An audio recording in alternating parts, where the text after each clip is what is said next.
Meus amigos, reiniciamos uma nova, vamos chamar de minissérie. Eu estou dizendo reiniciamos porque a gente acabou de concluir uma minissérie muito interessante que eu vou fazer uma ponte para uma outra minissérie, alguns poucos episódios, mas que essas duas minisséries, pela primeira vez, têm conexões. Geralmente eu apresentei minisséries isoladas. Estas duas, pela primeira vez, têm conexões interessantes. Eu quero já logo ir ao tema com vocês, apresentando aqui nosso slide principal. Vamos lá. 12ª temporada, né, gente? Arqueologia e a palavra de sabedoria da Bíblia. Olha só, na minissérie anterior, e eu trago aqui uma biblioteca, a biblioteca da Bíblia, da palavra de sabedoria. Composta essa biblioteca por 66 livros, né? 39 do Antigo Testamento, 27 do Novo Testamento. Então você tem ali classificado por categorias, né? Os primeiros 5 livros, depois os livros históricos, os poéticos, os proféticos, né? Que são divididos em maiores e menores, tal. Aí passa para o Novo Testamento. Você pode ver aqui os 4 evangelhos, mais um histórico, que é o livro de Atos, histórico agora do Novo Testamento.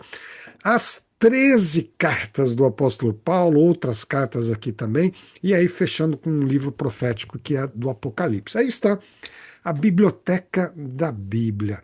E nessa última minissérie, nós estávamos dando uma passada, eu vou destacar aqui para vocês, no livro de Daniel, tem até a imagem ilustrativa aqui de Daniel. E nós dedicamos 6 episódios para ter uma visão panorâmica de alguns temas, com conexões da arqueologia, com a história, as ciências, trazendo uma certa luz a esse livro de Daniel. Que coisa impactante, hein? Foram 6 episódios para a gente rever de vez em quando, porque eles têm a ver com os nossos dias. Então está aqui a imagem ilustrativa de Daniel. Lembro-se do nós passamos aí esses 6 episódios dando uma estudada, mas uma estudada um pouquinho mais panorâmica daquele sonho do rei Nabucodonosor e a sua devida interpretação. Então passamos ali, olha só, com imagens muito interessantes. Vocês estão vendo aí as imagens, podem ver, ok, só conferindo, maravilha. Do tijolo de Nabucodonosor, também do cilindro de Nabonido e de Ciro, particularmente esse aqui. Um pouquinho de locais arqueológicos da Grécia, de Roma, passamos por esses 4 impérios e depois também pelos reinos divididos, e inclusive o simbolismo da pedra. Que interessante a gente passar por essa visão panorâmica do livro de Daniel, em destaque este sonho, a revelação desse sonho, mas também o livro tem outros tantos detalhes que um dia a gente se propõe a fazer um estudo com mais profundidade. Mas ali não chegou a ser um estudo, mas uma visão panorâmica interessante. Bom, voltando à nossa biblioteca e o destaque que tivemos aqui ao livro de Daniel, nessa minissérie de 6 episódios, nós gostaríamos de, a partir de hoje, ter uma minissérie que conecta o livro de Daniel com o livro de Apocalipse. 2 livros proféticos muito interessantes que estão assim conectados em relação à sua revelação e aquilo que ele se propõe a mostrar, que Deus se propôs a mostrar para nós que vivemos esse tempo do fim, já nos localizamos ali mais ou menos, né? E que com revelações assim muito, mas muito impactantes e valiosas, agregadoras para o tempo que nós estamos vivendo. Então, o que nós vamos fazer nessa conexão das duas séries que eu comentei há pouco com vocês, dar uma pincelada em alguns tópicos também do livro do Apocalipse, relacionados com arqueologia, com história e também com o livro de Daniel. Então estão aqui 2 personagens para a gente poder conversar e conectar e tirar as nossas reflexões para os dias de hoje. Por isso, estão aí dois rolos para a gente poder continuar nosso estudo, mesmo que panorâmico. Por isso, amigos, eu comentei quando eu enviei para vocês no WhatsApp que hoje nossa viagem arqueológica será muito interessante. Você pode ver aqui dois lugares um pouquinho mais distantes daqueles que a gente estava vendo nas últimas vezes, que pegava Israel, que pegava ali Irã, que pegava o Iraque, e aquela região do Oriente Médio ali. Dessa vez a gente foca um pouquinho mais na Grécia e na Turquia, em especial hoje num local que fica próximo na divisa da Turquia. Vocês vejam que essa região aqui, por esse mapa, esse é, aliás, um parênteses aqui, é mais um mapa que eu busquei com a ajuda da IA fazer uma construção nova. Então, é um novo mapa que vocês estão vendo aqui. E depois, nos próximos episódios, vocês vão ver que a gente vai ter algumas conexões nesse mapa que vocês estão vendo nesse momento, tá? Mas por enquanto eu queria destacar um ponto. Observem que, tanto para o lado da Grécia quanto indo para o lado da Turquia, a gente tem uma quantidade imensa de ilhas, especialmente ilhas gregas, que é um arquipélago ali repleto de centenas e centenas de ilhas. Há uma particularmente que é o motivo da nossa viagem e da nossa visita arqueológica. E eu coloco aqui, aproximado, tá? No mapa ali, ele não tem uma precisão geográfica, o objetivo dele, mas apenas para que a gente tenha um vislumbre. Observe que pela cor, quase que um pouco bege ali, e um marronzinho da Turquia, um pouco bege da Grécia, a ilha de Patmos, uma dessas muitas ilhas do arquipélago grego, é uma ilha que pertence à Grécia, mas está beirando ali o litoral da Turquia. E a nossa visita vai ser lá. Eu já levei vocês para uma viagem uns 3 episódios, ou melhor, umas 3 temporadas É, atrás, gata, no tempo presente. é, Acho que 2024, talvez, por aí, né? 2024. Mas vamos Não, revisitar 23. Patmos 23, hein? É. 23, obrigado.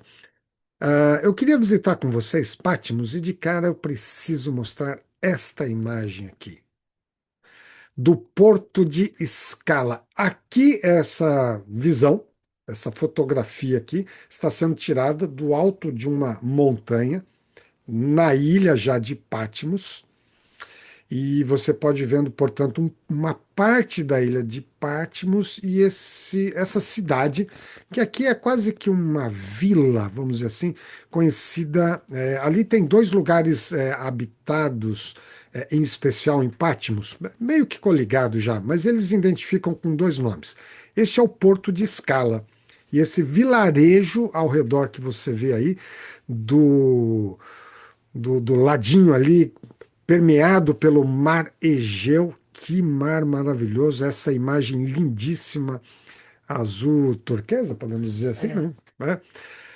E você tem o Porto de Scala. Eu vou dar um zoom aqui, vou puxar um zoom nessa imagem lá do alto da montanha, para vocês terem uma ideia mais detalhada dessa ilha. Olha só, o Porto de Scala, você é onde, inclusive para alguns navios muito grandes ali, vindo ou de Atenas, ou mesmo do lado da Turquia, que fica mais pertinho. Da Turquia geralmente vem De alguns Éfeso, né? barcos menores, inclusive, como que chama aqueles. é, Bom, me falhou aqui agora, alguns barcos que não chega a ser um navio, mas que traz aí passageiros, etc., da Turquia. De Atenas já são alguns um pouco maiores, e às vezes tem alguns transatlânticos que estão fazendo esse percurso de ilhas gregas e eles param exatamente nesse porto. Gente, lugar inspirador, né? Escala. Tá ali na parte baixa, tá? Aqui tá puxado um zoom para a gente poder visualizar um pouquinho esse porto maravilhoso. Se a gente desce ali no porto da Ilha de Patmos, que é uma ilha histórica, não é aquelas, não faz parte daquele percurso mais badalado das ilhas gregas. mas uma ilha histórica muito importante. Quando a gente está lá embaixo, no porto, ali do lado desses barcos que você pode ver, quem sabe por aqui, qualquer um desses pontos, e você olha para esse lado da montanha que essa foto foi tirada, você tem uma outra vista que eu vou colocar aqui para você, que é um vilarejo que fica uma vila que fica na parte alta da ilha, nessa parte desta montanha, identificado com esse nome aqui, Cora, lá embaixo Scala, em cima Cora. Até a pronúncia correta a gente acaba aportuguesando um pouco, mas pelo grego ali vem como ora, né? Alguns até quando fazem uma transliteração do nome dessa vila, eles tiram o K, deixa só como ora. É esse vilarejo que você está vendo ao redor dessas muralhas de um monastério fantástico, um monastério do 11º século que fica ali. Que local fantástico. Então a vista lá de baixo é mais ou menos esta, quando você, inclusive, puxa um pouquinho o zoom. Eu busquei uma imagem aérea para você ter uma ideia dessa vila de Ora e do monastério. Vale a pena a gente dar uma conferida. Olha que coisa interessante. Inclusive, essa visão ela pega para o lado oposto, né? Lá ao fundo, aquelas outras montanhas, uma estrada ali e tal, está do lado oposto do porto de Scala.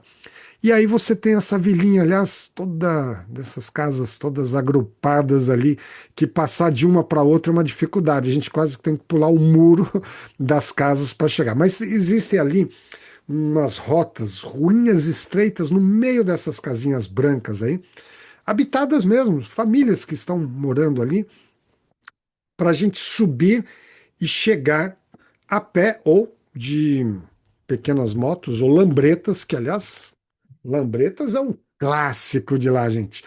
Se você vai percorrer um pouco a ilha, bom, lembrando, aí você tem que pegar uma forma de locomoção que já está interna da ilha, né? Evidentemente, porque só chega ali com os barcos e eles proíbem nesse momento que cheguem novos carros ali, além daqueles que já estão lá. E aí a gente faz esse percurso aí, se você quiser um pouco mais longe, aí precisa pegar a lambretinha clássica das ilhas gregas para chegar até ali. Ou vai caminhando por essas ruínas muito estreitas e chega até esse monastério. Que coisa fantástica esse local. Deixa eu até dar uma pausa aqui e olhar para vocês. Topa uma viagem para a ilha de Patmos? Bom, quem topa? Francisco vai com a gente? Vai? Tranquilo? Hebe, claro, não precisa nem perguntar, já está na lista, Danilo pega carona junto. A Genor balançou a cabeça, como quem diz assim, no máximo se for para ir num final de semana, né? Mas, gente, se a gente pensar em lugares arqueológicos, bíblicos, é claro que Israel número um, mas aí a gente tem a Jordânia, tem o Egito, tem o Irã e o Iraque, que não dá bem para ir nesse próximo final de semana, é melhor deixar quieto e tal. E aí tem outros lugares como na Grécia, na Itália, particularmente em Roma, na Grécia, em vários lugares, várias cidades, que uma hora a gente vai citar um pouco mais das cartas de Paulo aí, tem muito lugar interessante, mas Atenas em destaque, e Ilha de Patmos certamente Turquia, não poderia deixar de citar com algumas partes ali e tal, mas a ilha de Patmos está num dos lugares. A gente não tem um sítio arqueológico na ilha de Patmos, tá? Deixando claro aqui para vocês. Mas é um local de uma relevância espetacular. Vejam que a gente tem muito lugar para viajar, né? Teria que fazer um percurso e tanto, mas ela pode estar na sua lista uma hora que você estiver passando pelos aqueles lados lá do planeta. Por que estamos falando da ilha de Patmos? Tantas ilhas gregas lá interessantes, né? E por que estamos falando da ilha de Patmos? Alguns já viram um episódio mais ou menos semelhante, porque nesta ilha nós temos algo muito especial. Eu comentei para vocês que o tema hoje seria uma introdução à arqueologia e o livro do Apocalipse. E foi lá nessa ilha de Patmos que João, o discípulo o apóstolo também pode-se dizer, João, escreveu o livro do Apocalipse. Está aqui um simbolismo para a gente deixar ali. Então a gente começa já de imediato identificando assim quem escreveu esse livro, João. E onde ele estava? Esse é o contexto.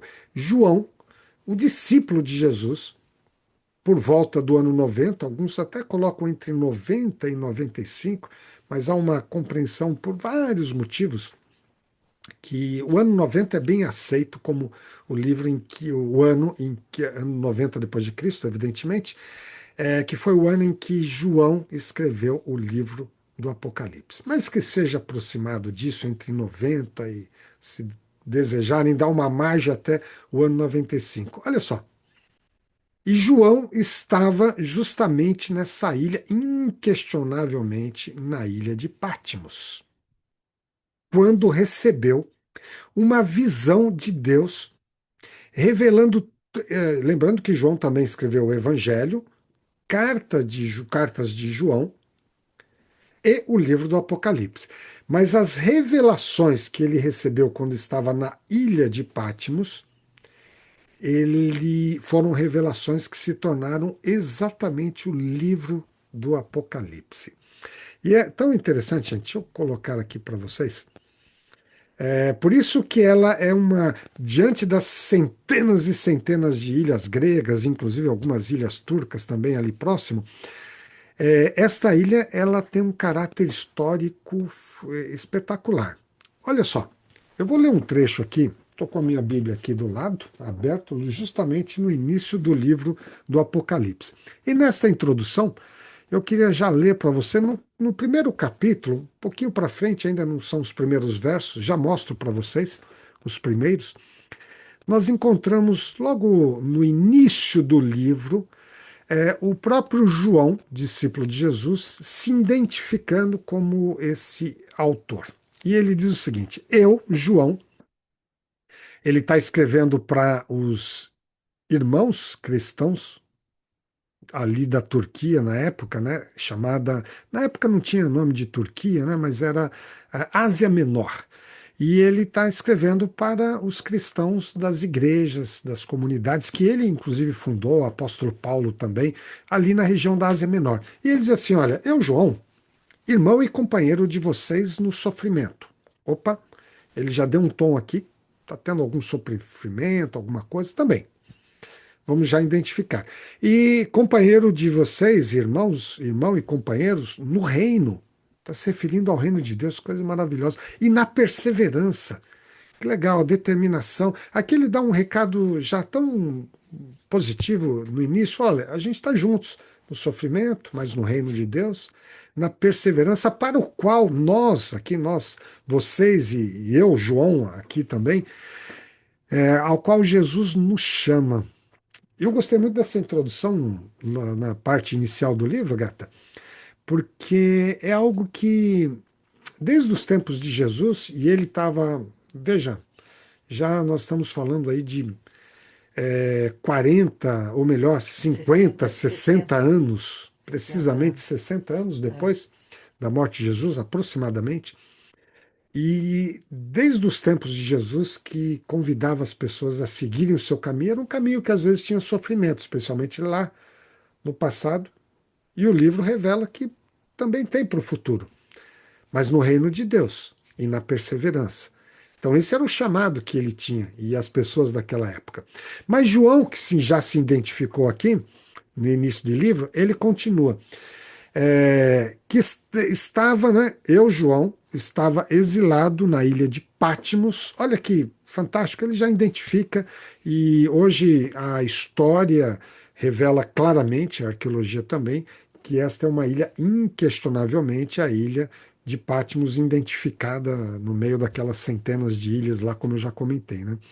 E ele estava exilado, portanto, um exílio, uma prisão, de certa forma, uma prisão na ilha, por pregar a palavra de Deus e testemunhar a respeito de Jesus. Olha, Uma coisa muito interessante, eu queria já de imediato identificar, a gente está fazendo essa introdução ao livro do Apocalipse sobre a ótica arqueológica. E um pouquinho temática também que vem pela frente. Então, olha só, João, a gente sabe pelos históricos, ele estava vivendo na cidade de Éfeso. Provavelmente, gatinha, na semana que vem, vocês vão conhecer um dos sítios arqueológicos mais impressionantes dos tempos bíblicos, que é o É. sítio arqueológico de Éfeso. Gente, não perca nada, por nada, essa live da próxima semana, por conta de Éfeso e outras coisas que vêm ali. João estava vivendo lá. Detalhe: João, nesse momento, por volta do ano 90, era o último discípulo vivo de Jesus. Gente, todo mundo já tinha morrido. Inclusive o apóstolo Paulo, Pedro, né, todos aqueles, os 11. Né? Estamos tirando Judas aqui da rota, que já foi logo no início. É, os 10 já tinham morrido. O último discípulo vivo era João.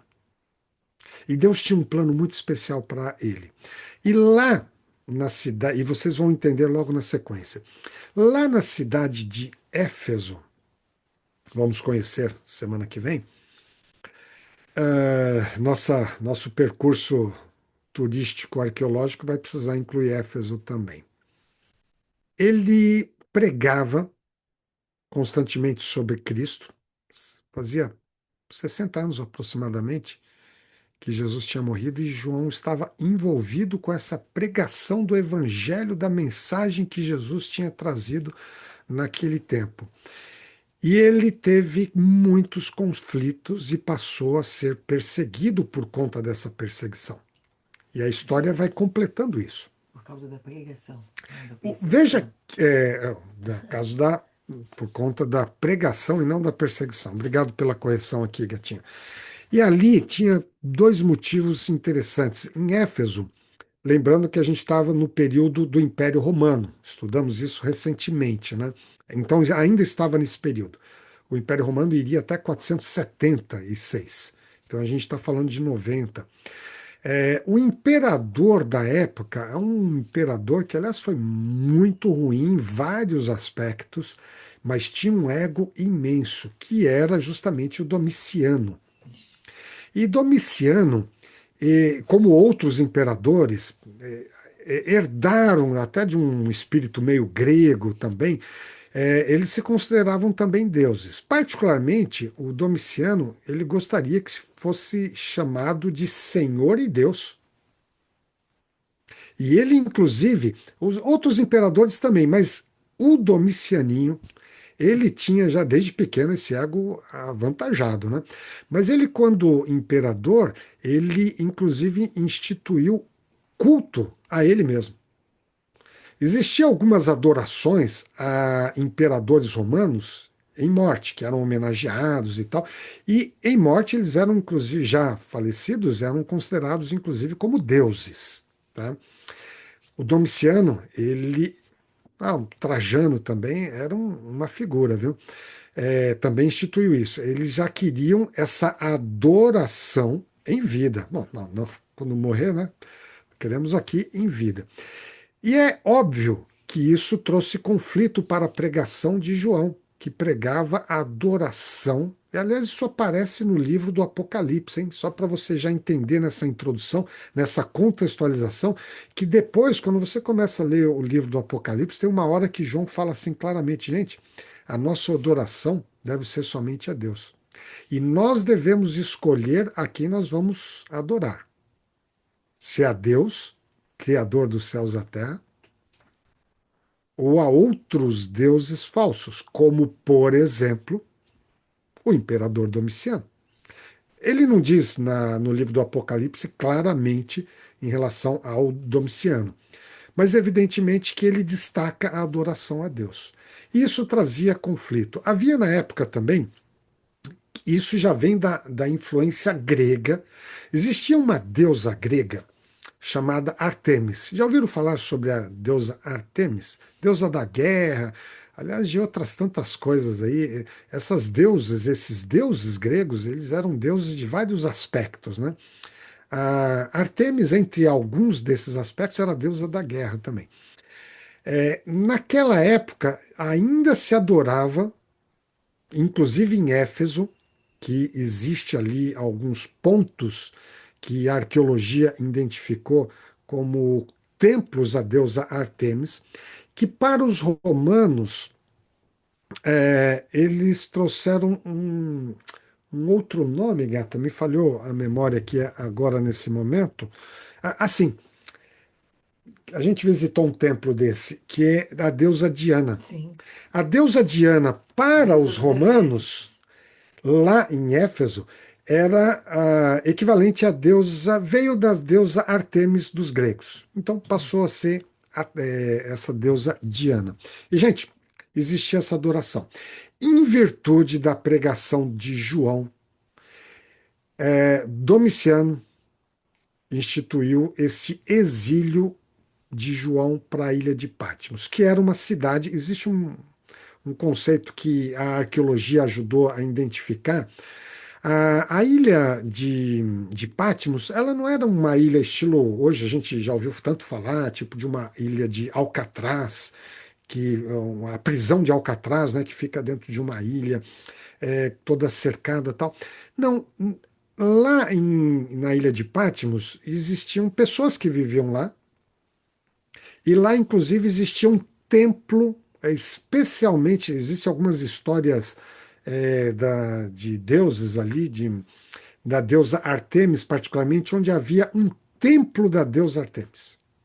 Olha só, tinha um caráter político a ilha, pessoas viviam por lá, existia um templo da deusa Artemis, já nos tempos gregos, e ali então se servia também como uma prisão, prisão política, né, onde eles colocavam alguns exilados. De forma intencional, é meio que evidente, essas descobertas revelam nessa linha, de que João não foi levado para lá por um motivo qualquer. Como ele pregava a adoração somente a Deus, em conflito com a adoração a Artemis, ou mesmo a deusa Diana, ou mesmo a adoração ao imperador romano, então ele foi levado para que ele estivesse no centro da adoração de Artemis. E ali ele foi colocado como exilado. Mas foi neste contexto que Deus providenciou algo que pudesse contrastar com esse cenário ruim, negativo, de exílio político por perseguição religiosa, onde João estava passando os seus dias e percorrendo esses lugares que hoje são tão bonitos, mas uma das coisas que a gente teve de sentimento ao desembarcar naquela ilha, né, gatinha? Foi que assim, poxa, que local lindo, maravilhoso, um mar de uma cor assim esplendorosa, mas ao mesmo tempo ali era um local de exílio nos tempos de Jesus. Hoje turístico, muito legal para visitar, mas era de exílio para João. Talvez João pensando assim, poxa, na reta final aqui da minha vida, depois de tantas coisas, e ainda sou preso dessa maneira, isolado nessa ilha aqui, aonde o que prevalece é a adoração a Deus Artemis. Puxa, que coisa. Não tinha nem muito como pregar ali, né? Porque ali os adoradores que estavam por ali eram focados em Artemis, não em Jesus, não no Deus eterno. E aqui volto, olha, tudo isso revelado aqui mais uma vez nesse trechinho do livro do Apocalipse. Eu, João, irmão de vocês, companheiro no sofrimento, no reino, na perseverança para a qual fomos chamados por Jesus, exilado na ilha de Patmos, por pregar a palavra de Deus e testemunhar a respeito de Jesus. Ele falava de Jesus, então foi colocado aonde quem prevalecia era Artemis. Voltando aqui neste local, eu queria dizer a vocês, por motivos que até desconhecemos,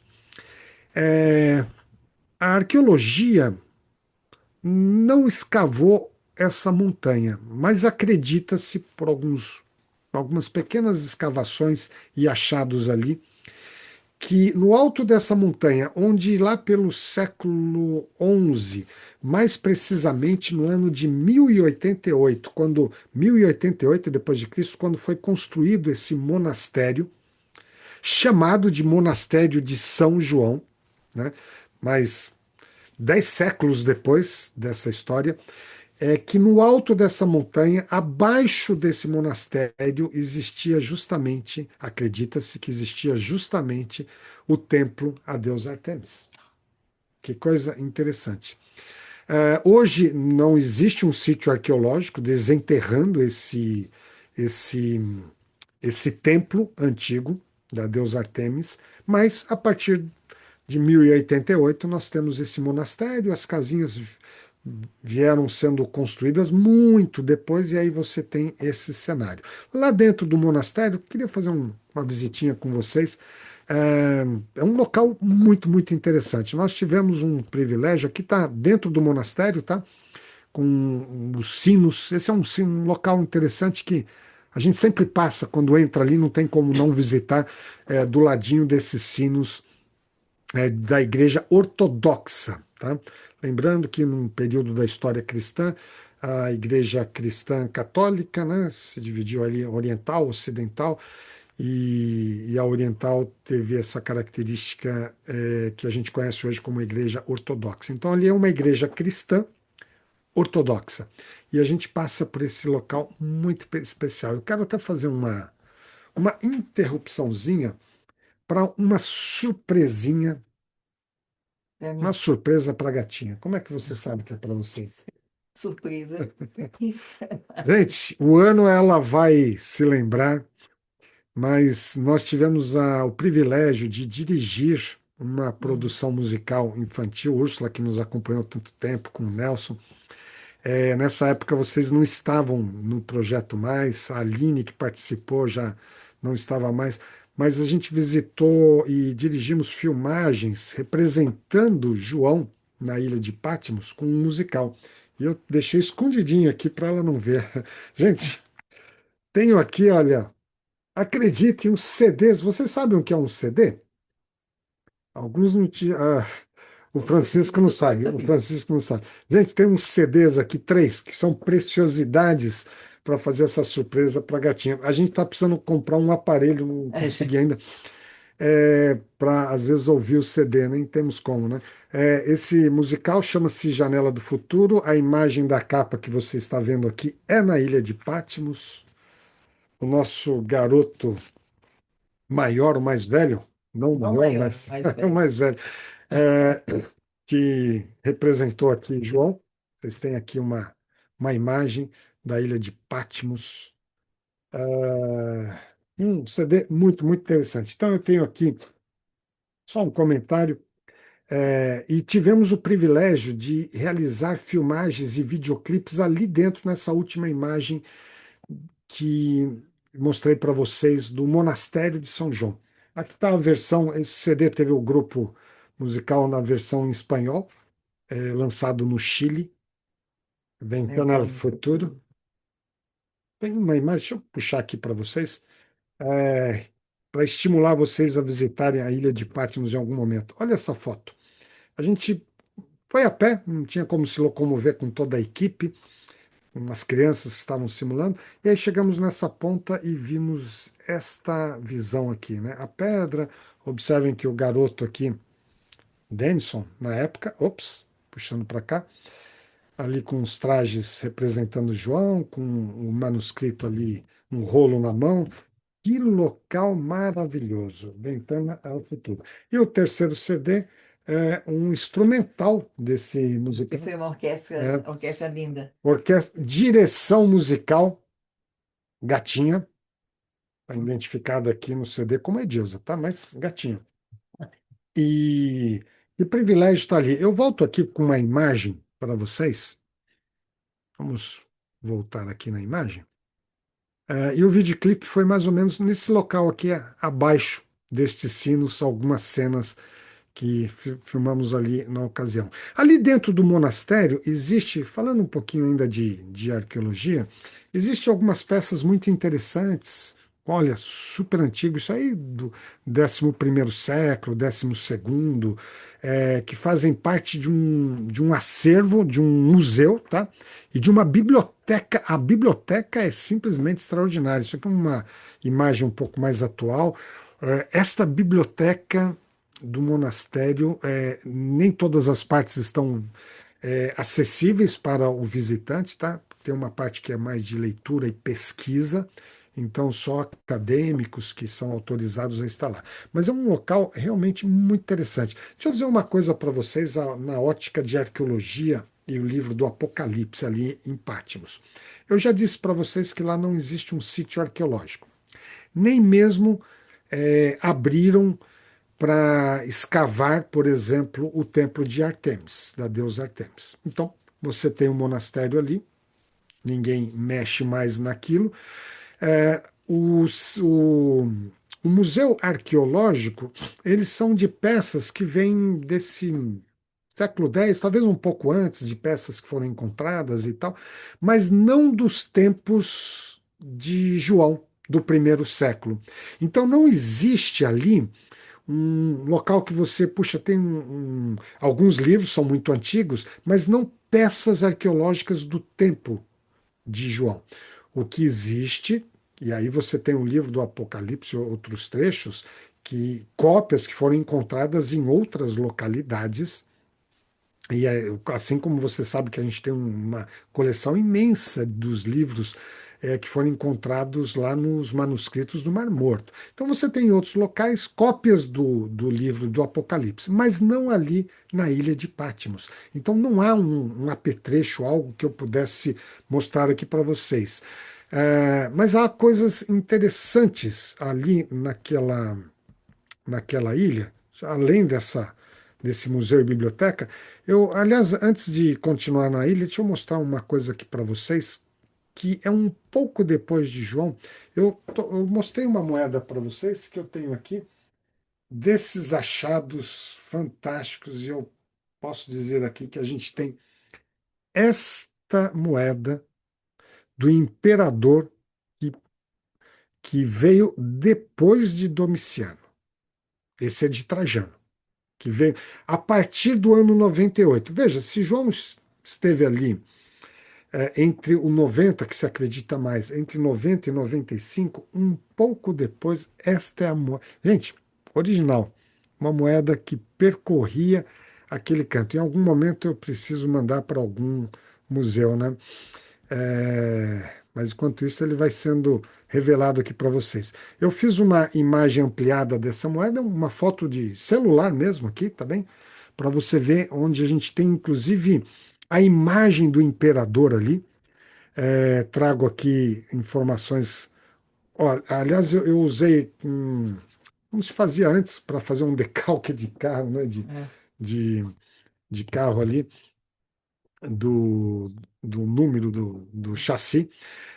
Então você tem aqui um pouquinho mais de detalhes de como é essa moeda.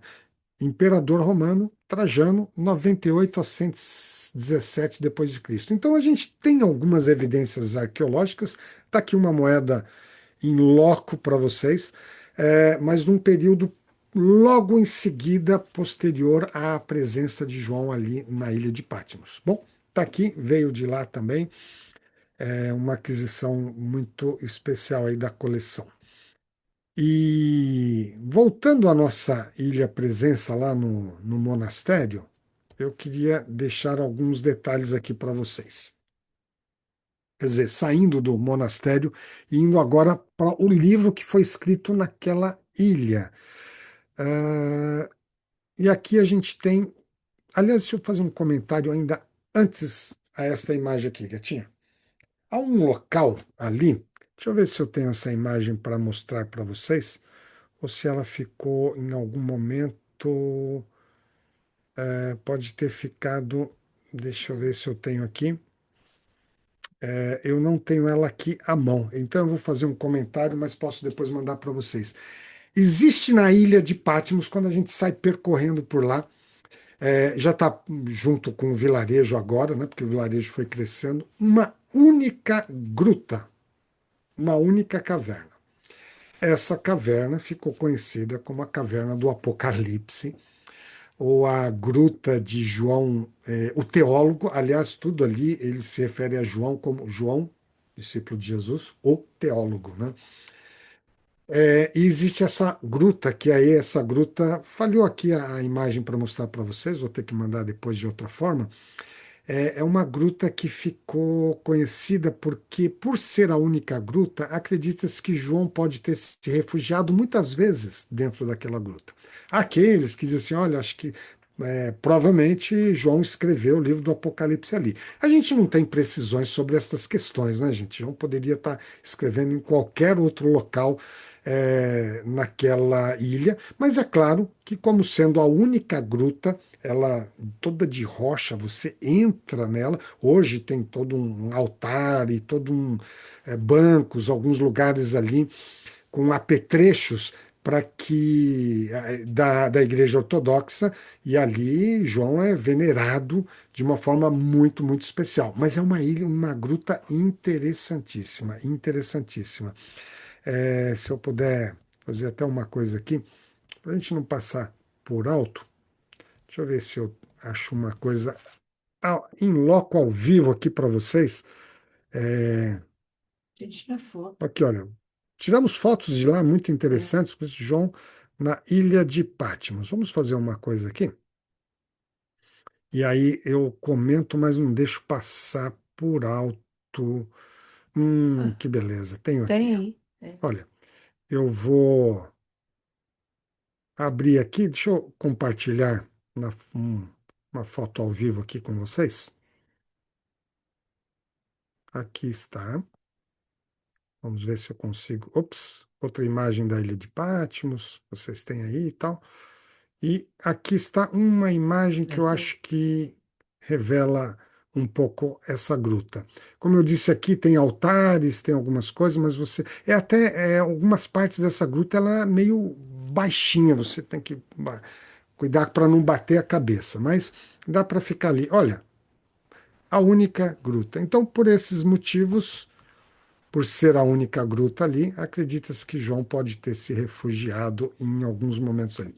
É tão menos importante se ele ficou ali, se ele escreveu o livro do Apocalipse ou não. O fato é que ele recebeu uma revelação extraordinária nesta ilha.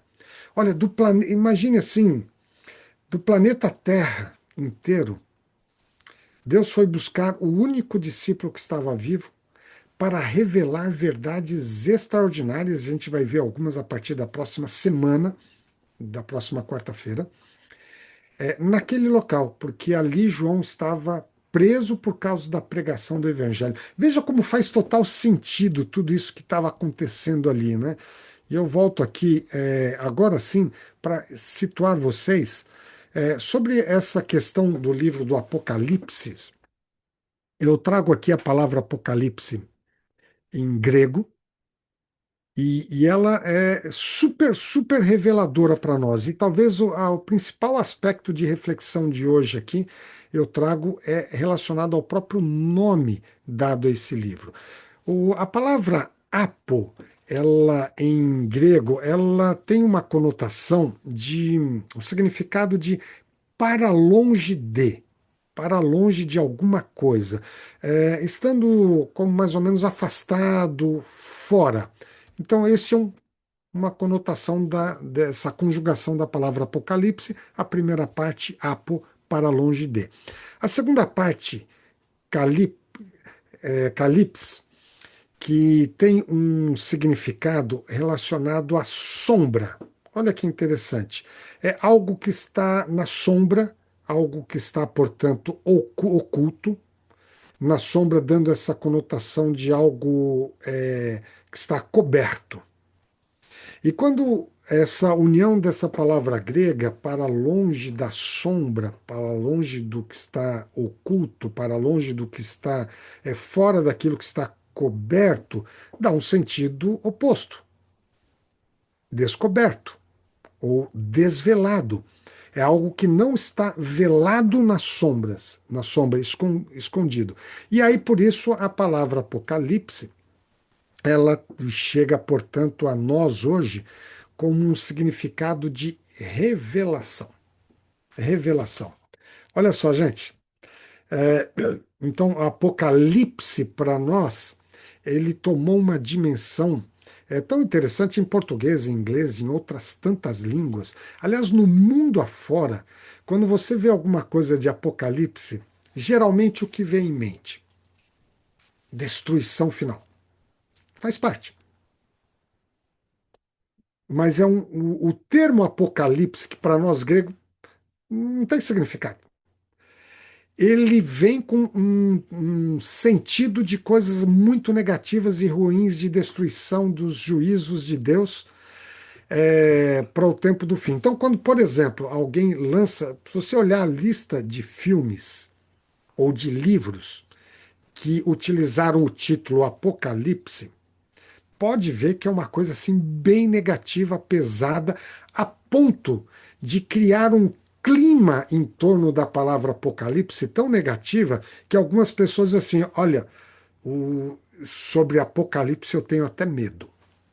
Foi criado um clima de medo por trás até da palavra Apocalipse. Se você assistir 3 filmes que envolvem Apocalipse, você já vai logo entender o porquê se criou esse clima negativo. Algumas pessoas têm até um temor assim: olha, eu prefiro nem ler o livro do Apocalipse, porque ver todas essas desgraças que vêm para o futuro, eu temo isso.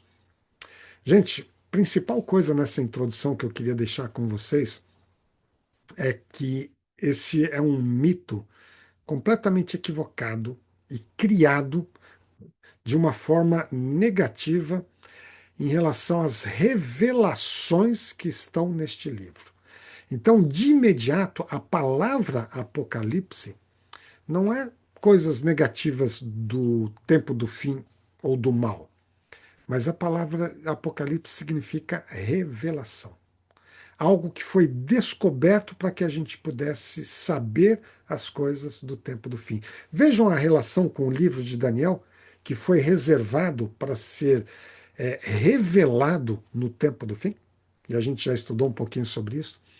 É claro que dentro das revelações para o tempo do fim, que Deus deu a João ali na ilha de Patmos, existem coisas negativas que são aquelas que, inclusive, nós estamos vivendo hoje, do mal relacionado às guerras, às mortes, à destruição, faz parte desse contexto. Mas o destaque do livro Apocalipse não é isto.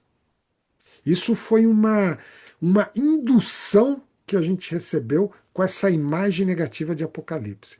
É uma revelação das coisas que por fim acontecerão. E tenham uma certeza que eu já antecipo desde já.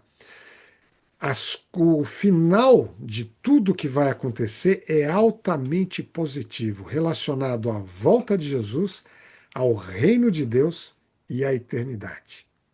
Então, existem coisas negativas, estão reveladas ali, mas a principal revelação são as positivas que Deus reservou para nós no tempo do fim. Então, essa imagem, esse paradigma negativo que foi criado para a humanidade em cima da palavra Apocalipse, é uma revelação de Deus para as coisas não só que vão acontecer no tempo do fim, mas que estão reservadas para uma eternidade por ocasião da volta de Jesus. E é por isso que no livro do Apocalipse, o destaque final será para Nova Jerusalém, para o reino de Deus e para a eternidade. Sabe, tem aquela frase que para mim ela faz muito sentido.